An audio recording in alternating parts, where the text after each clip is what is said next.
Alright everybody, welcome back to another Gumroad. This month we're going to be covering cloth and drapery. This is part 1 in a 3-part series, and in this part we're going to be covering all of the types of folds that you'll encounter. We'll be talking about 6 of those types of folds today and what situations bring rise to them. So with that being said, let's get started with the video. And we'll start by looking at the simplest type of fold, which is known as the pipe fold. The pipe fold looks like a sine wave that has a series of cylinders attached to it. I start by drawing in the outer perimeter of the cloth, and then I sketch back towards the minor axis of a cylinder, going back towards my tension point.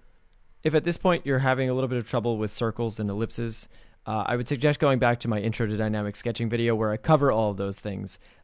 Generally, it's just a good idea to get some practice learning how to draw circles in perspective. It's extremely useful. So as I just mentioned before, all of the cloth is going to follow towards the tension.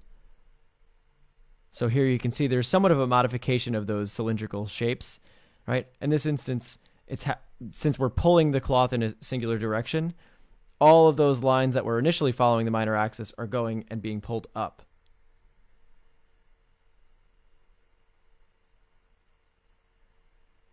And since there's some sort of force that's squeezing that cloth at the top, those cylinder forms kind of squeeze in and taper and become more narrow as they reach that tension point.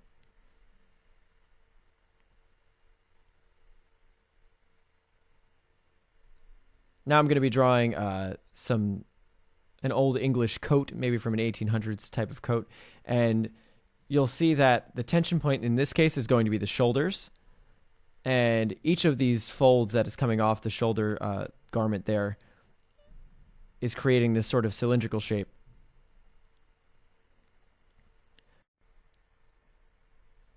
The jacket underneath is also leading back towards the shoulders as the tension point, so you're going to get these longer pipe folds coming from there as well. A lot of times the way I draw these is I'll start by drawing the outer circumference of the fold, and then I'll draw the shadow shape that leads back towards the tension point. So you can imagine that each of these folds is going to create a valley within it, and in those valleys you're going to get a lot of shadow because the light's being occluded. Here I'm going to demonstrate that when you take one of these cylindrical pipe folds and you compress it, you get a flattening of that shape, which is what I mentioned earlier when we were talking about pulling that cloth towards the tension point.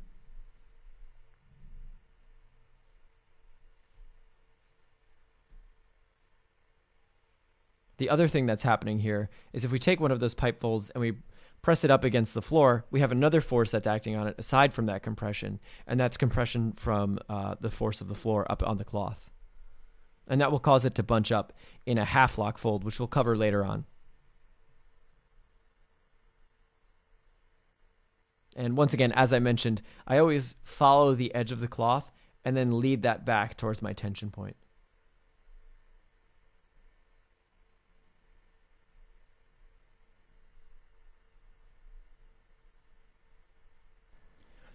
It's always important to know what forces are acting on your cloth, and imagine it almost as if it's water. In this case, I'm going to droop a cloth down that contacts the floor, and we see this long slope that gradually becomes tighter, and these coils become tighter because it's being acted on by the force of the floor.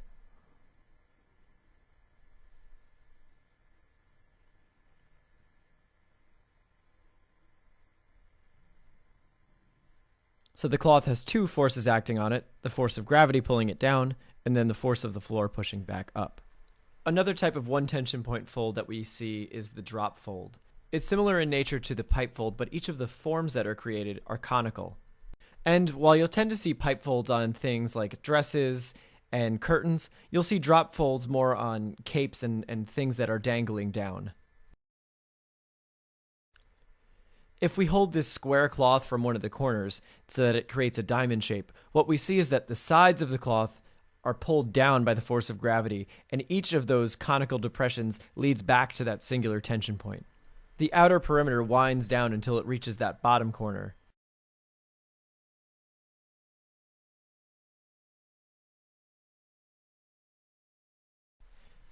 As I mentioned, a really useful strategy for drawing cloth in any circumstance is using that outer perimeter and then always connecting back to the tension point. It can be done in a number of ways, and if you want to make softer edges, you can hatch those lines so that they appear a little bit more soft edged. Now I'm going to sketch in a hooded cloak. What you'll see is that the shoulders are the force that are acting to pull up on the cloth, and all of the rest of it is dangling down, subject to the force of gravity. In a similar way, it's pulled down, and it creates that sort of serpentine perimeter that leads down to the bottom corner.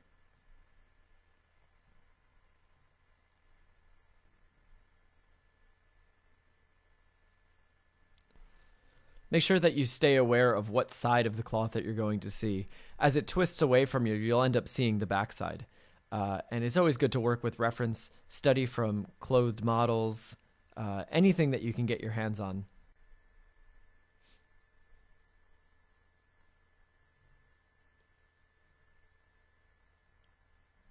Now I place in some cast shadows because the underside of that cloth is going to be occluded from light. And I'll also place in some designs that are going to wrap around in the same exact path that we're seeing on the bottom perimeter. Adding in an element like that, a design element that wraps around, really helps to sell the fact that the cloth is turning and gives you a better sense of where how the cloth is moving.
All right, now I'll sketch in another cloak, and you'll see once again the shoulders are going to act as that upward force that supplies the tension point, and then the rest is just going to be subject to the force of gravity.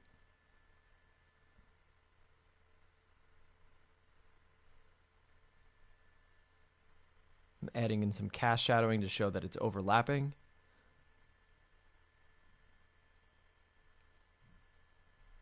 And see how those cones become longer as you get further down.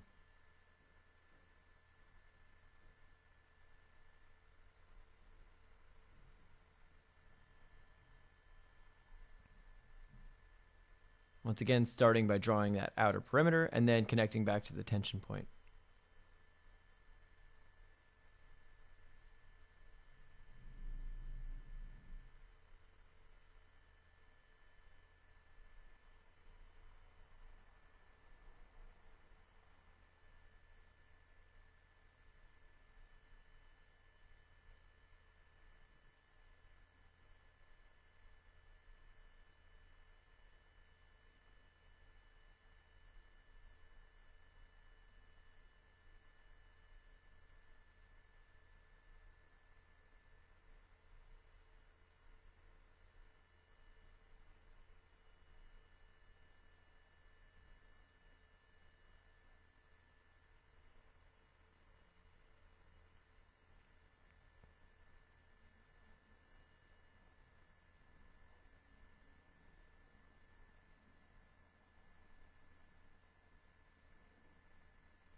There's some smaller folds that are happening, some just little depressions in the cloth, and I used a hatched line, a feathered edge, in order to make that appear as though it's really soft. I also usually do all my hatching in the direction of the force. So you'll notice on the back side of all of those folds, I'm hatching up towards the tension point, going back in the direction towards the shoulders there.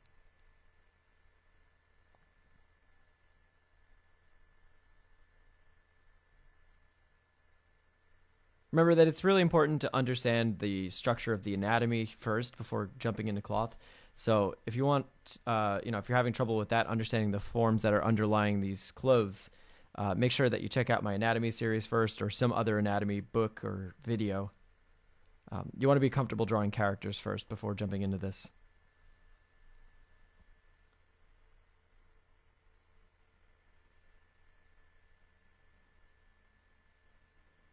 All right, now here I'm drawing somebody holding out their skirt, and what you'll see is that there's a fold that we're going to talk about in just a moment called the diaper fold, because there's two tension points there, and that's coming from the waist and the hand, creating that U-shaped diaper fold in between. But to the left of the hand, you're seeing a drop fold.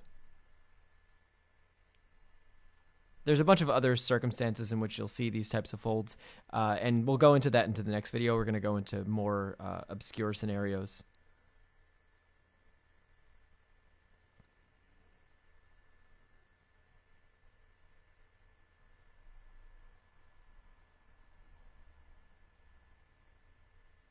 As far as the style goes, you can use all different ways to demonstrate this. I usually prefer to just draw in the outer perimeter, as I mentioned, feather in some of those depressions and shadow shapes.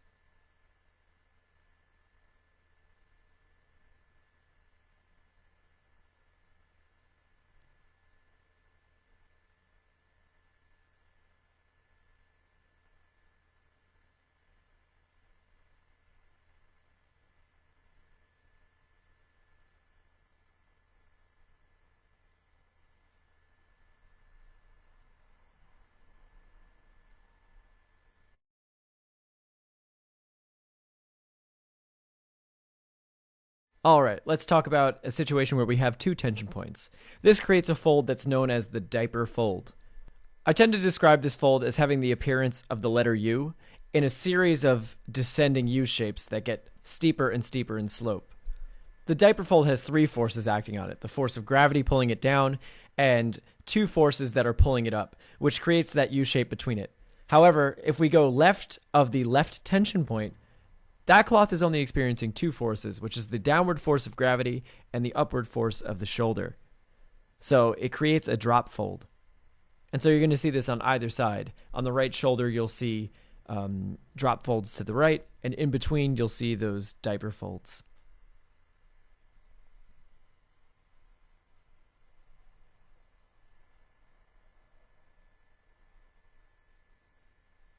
It's also important to show that the cloth is going to bunch up and break that silhouette there. You see that on the upper right shoulder. Then to the right of that, it's only being subject to the one force again, so we create a drop fold.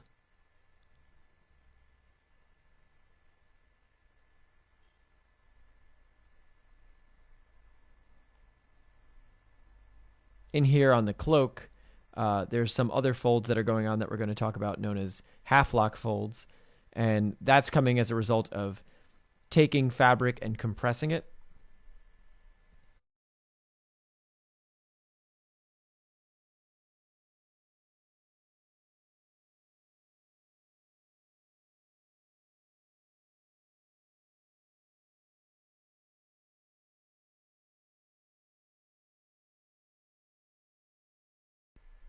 And then adding in these cast shadows is really going to help sell the depth between those.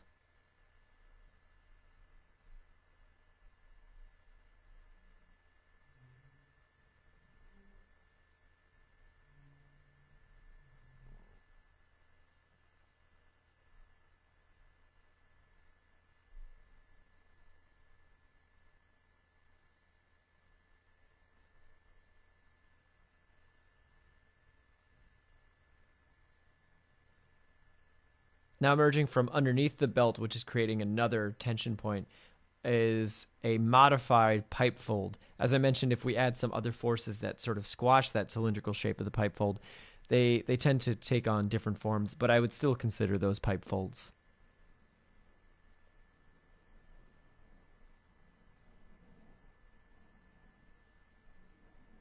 Here I am just mentioning the fact that those drop folds on either side are creating these conical shapes, And you really need to understand how the minor axis is going to work and in order to understand their orientation.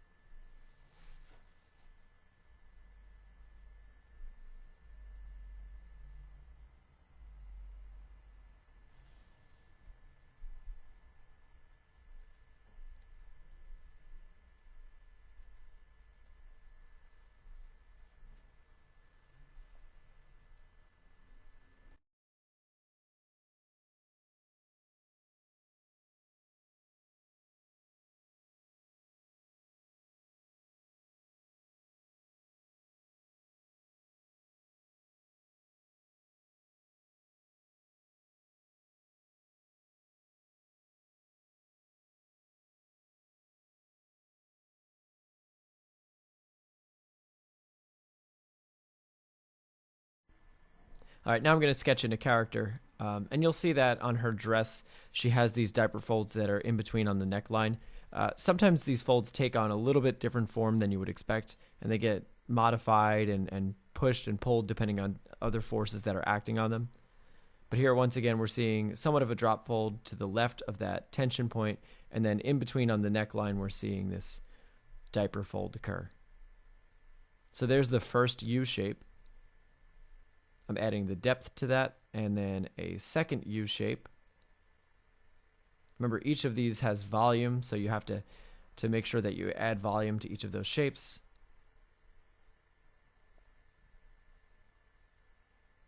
And then the series of increasingly sloped U shapes coming off. At the waistline, you get those half lock folds because it's tucked into the belt, and I'll mention that in just a few moments.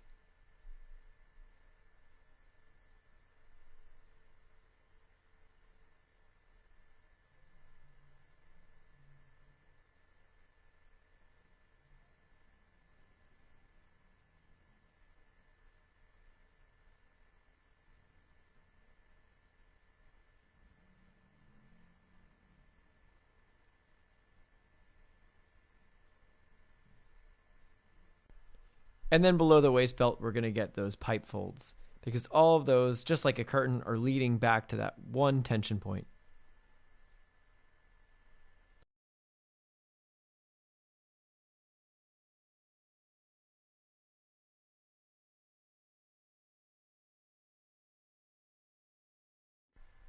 Here's a situation similar to what we covered before with the lady holding out the dress on the side. We're seeing a drop fold to the left of our tension point here, that tension point being the buckle that's going to be up on the shoulder. And then they'll be draping a cape over their right arm.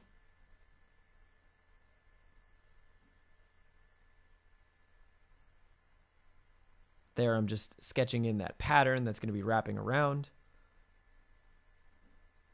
And now look, we're going to get these U shapes that keep increasing in slope, but they're going to be somewhat oblong and off-center because of the way the cloth is being manipulated.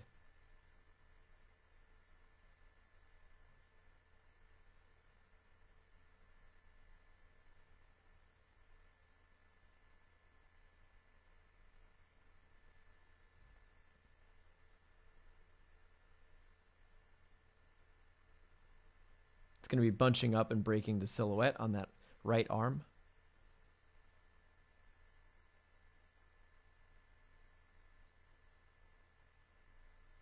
And then there's the outer perimeter. Again, that outer perimeter following along, creating that drop fold. Using some hatching to show the depth.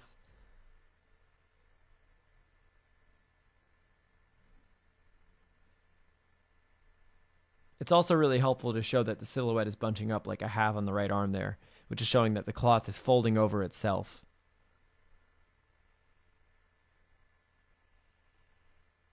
If you have a tendency to add in tangent lines, it doesn't look as though there's any depth or volume to it.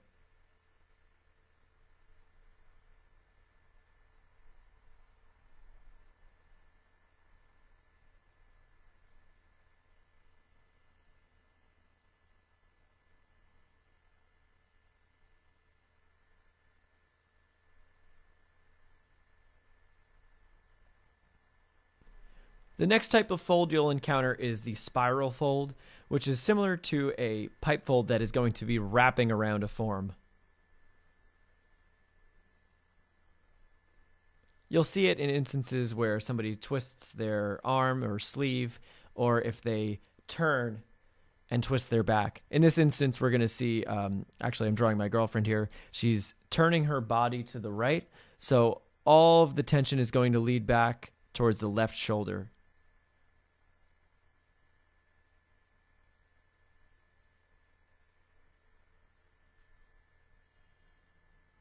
So here we're seeing those spiral depressions, basically like a pipe fold that is just leading back towards that point of tension on the left shoulder.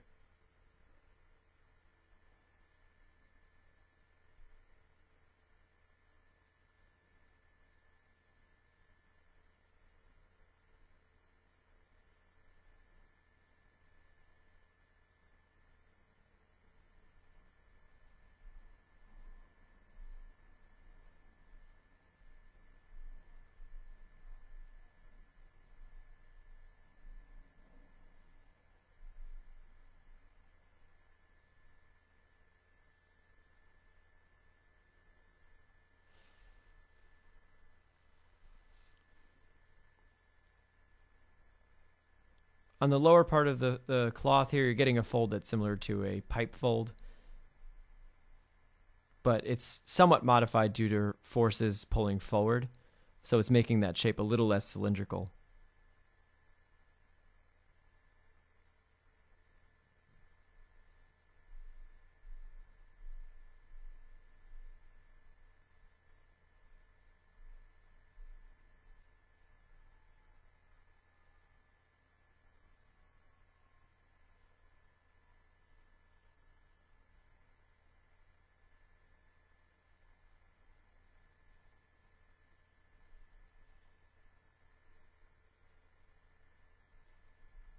So these types of folds are wrapping up and over.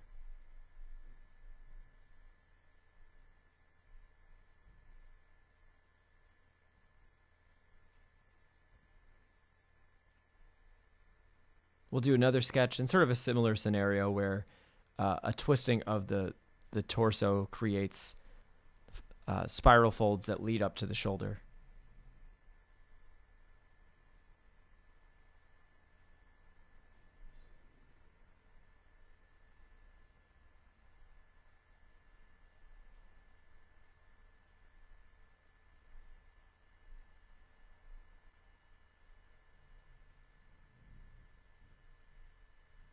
When I sketch these in, I don't necessarily sketch in the three-dimensional forms. I prefer just to sketch in the shadow shapes again.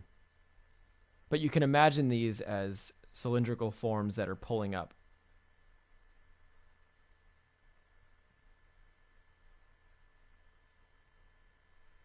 There's some half-locking going on there in the sleeves and at the waist due to the compression of the fabric. And once again, we'll see the half-locks in just a moment.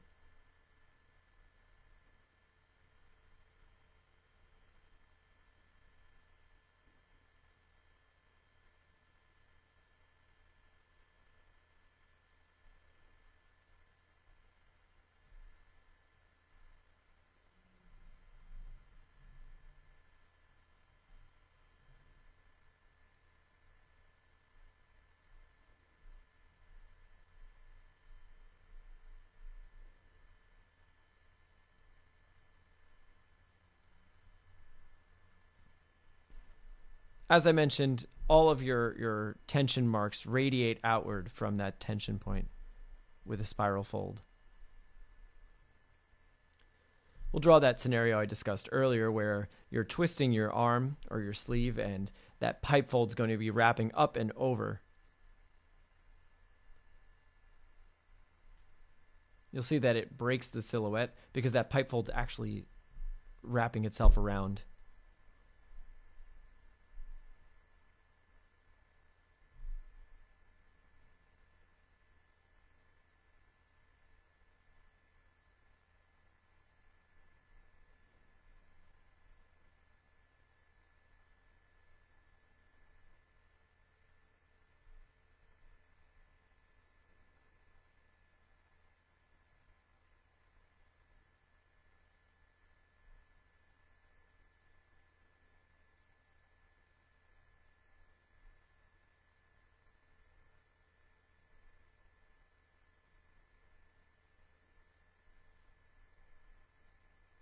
And there's that pipe fold just wrapping itself around.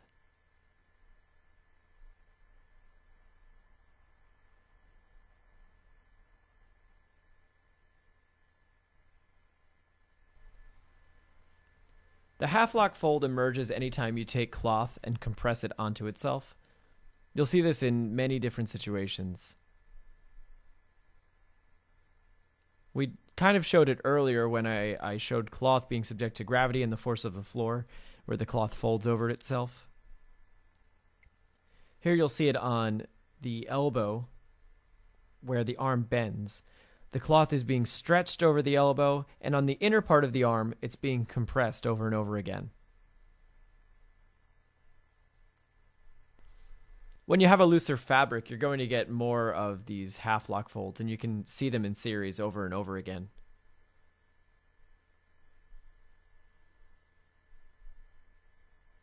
On that stretched end, the silhouette is usually pretty smooth. And on that compressed end, the silhouette is very bumpy and overlapping a lot. If we take a close-up view of it, it kind of looks something like this, where we take one end of the fabric and bring it together with the other end, and we have this tapering out away from that tension. And this is what creates the tendency of making this U-shaped depression within the fabric.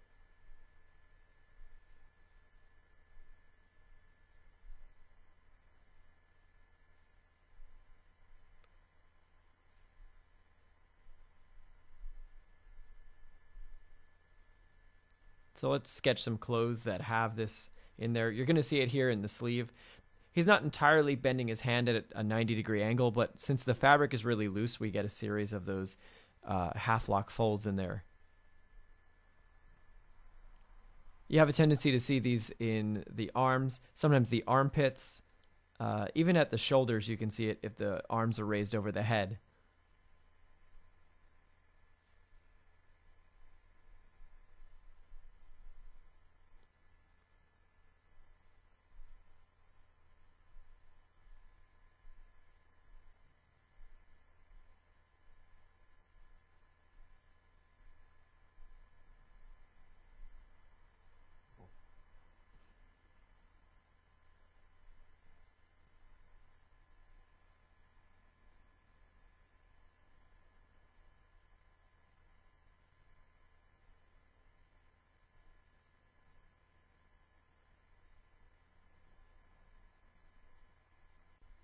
On the lower half of this garment, we're getting some drop folds because it's just subject to the force from the knee and gravity.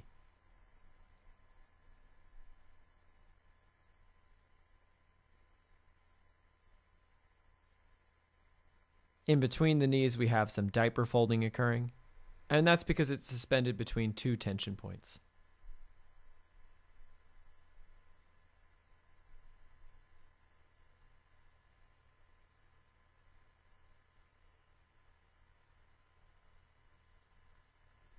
You'll also experience some half locking going on here in the pants, where they're tucking that fabric into the boots. Because you're compressing so much of that loose fabric into such a small space, you get this same effect.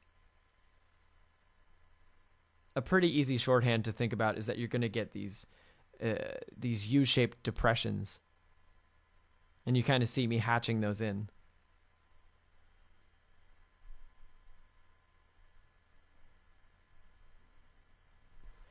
In the boots, we're going to see some zigzag folding, which unfortunately I forgot to put in this video, but we'll cover that in the following one.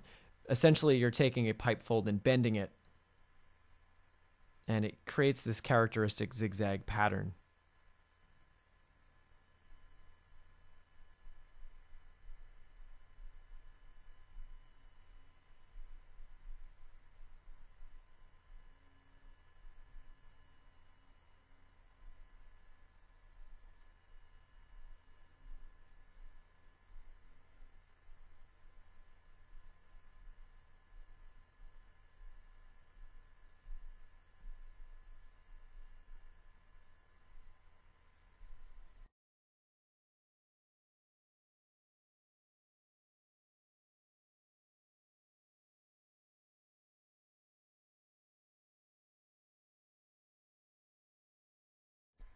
All right, let's do another sketch where we'll see this motif again.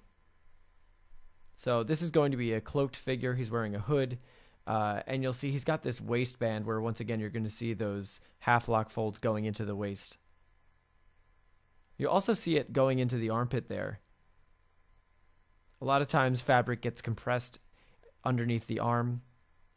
Here, since his arm is going to be bent up more than 90 degrees, you'll see a lot of this half locking going on, and especially since the fabric was so loose, there was a lot of it. But look, that side that's not compressed, that's stretched out, all the fabric there just creates a very simple and smooth silhouette.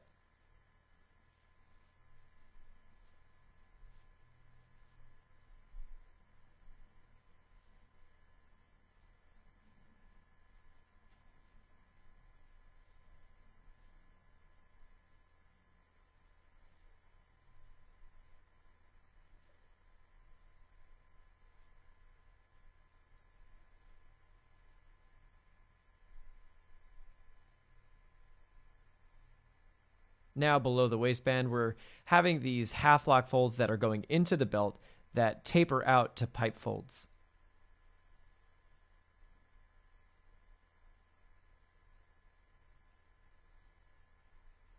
The pipe fold all the way to the right is being stretched out because the leg is outstretched as well. So you can see a new tension point being created there at the knee. There's also a half lock fold up in there on the hood as the fabric from the hood folds over on itself.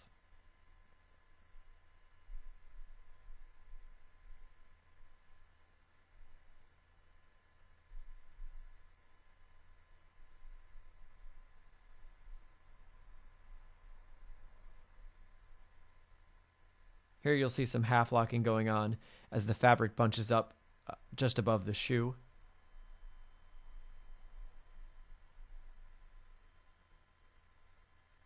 And same there on the right foot.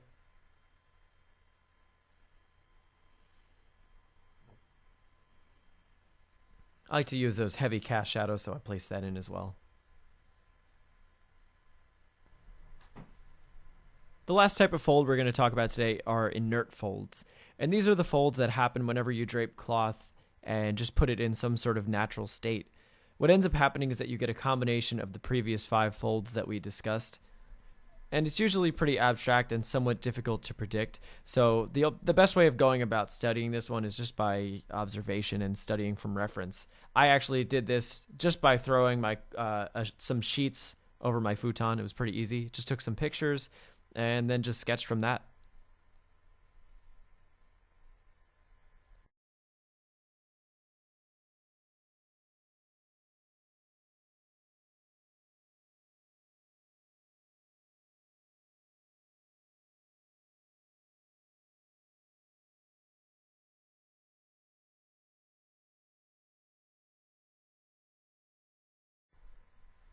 I'm just following along with the depressions that are made. Here, as the cloth starts to droop over the edge of the futon, we're starting to see a drop fold occur.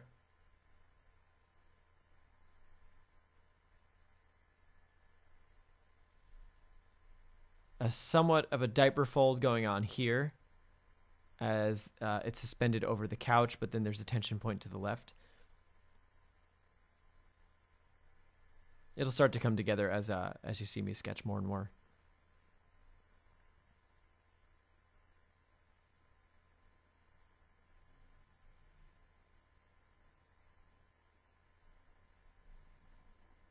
It's sort of spiraling around itself here. And you're getting some half locking and diaper folding going on.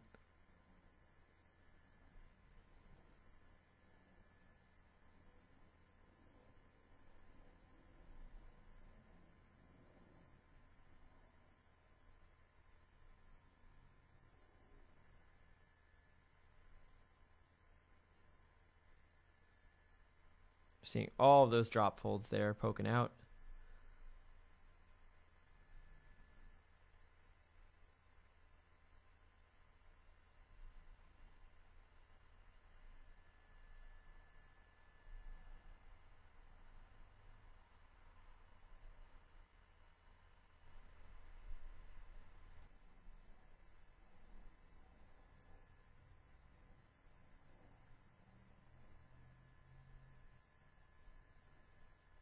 And here I'm adding in the edges of the futon so you can see how it's draped over that.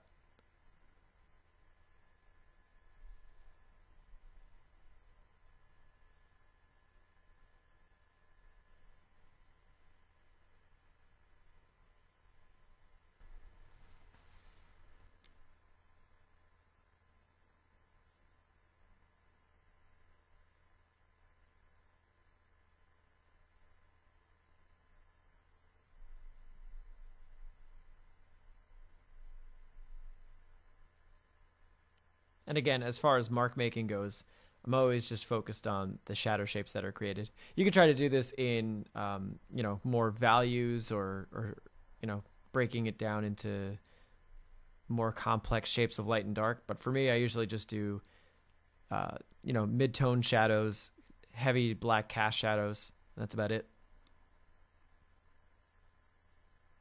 All right, so now I moved that cloth around and I changed the angle from which I took the picture. So you'll see this more in a 2-point perspective where we're looking at it at about a 45-degree angle. You're getting some half-lock folds up in there on the top of the futon.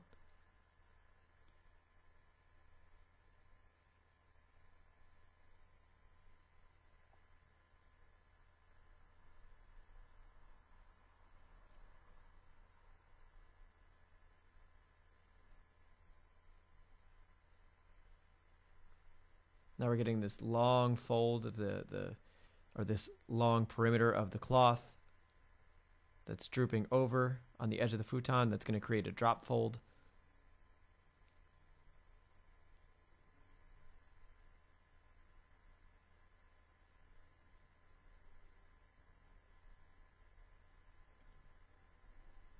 And there, look, we're sort of getting a half lock as that cloth folds into itself. It's very interesting. It's like a diaper fold that turns into a half lock. It's very confusing how all of these things sort of combine together when you just sort of take a long piece of cloth and fold it over itself.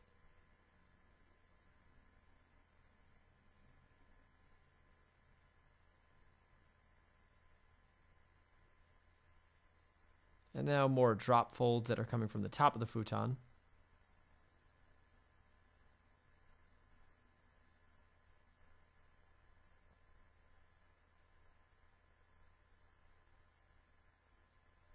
And some more that come from underneath.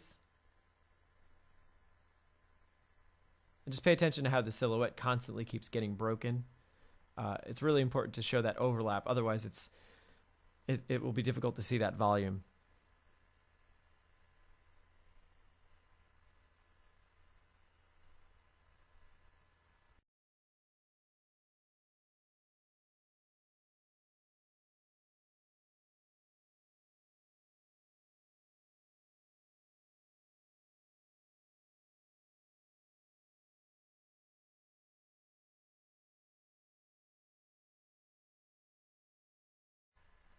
All right, everybody. I'm going to wrap this one up here. Stay tuned for part two. Part two is going to be on full sequences of movement, so I may even do some animation for that. You guys can catch me live streaming every Monday, Wednesday, and Thursday on Twitch at twitch.tv/moderndayjames. I'm going to be doing that at 11 a.m. Eastern Standard Time. I'll have some new Gumroad videos. I'm going to try to up it to 2 per month again. I just got an editor, so I should be able to do 2 a month, I think. And then, we'll be doing the live streams. The podcast will be coming back every Saturday as well. So stay tuned to all of that. I'm very excited about it. I hope you guys enjoyed this and learned a little bit from it. If you have any questions, you guys can shoot me a message over on Discord. All right, guys. Thank you so much. Thanks for tuning in, and I will talk to you all later. Take care.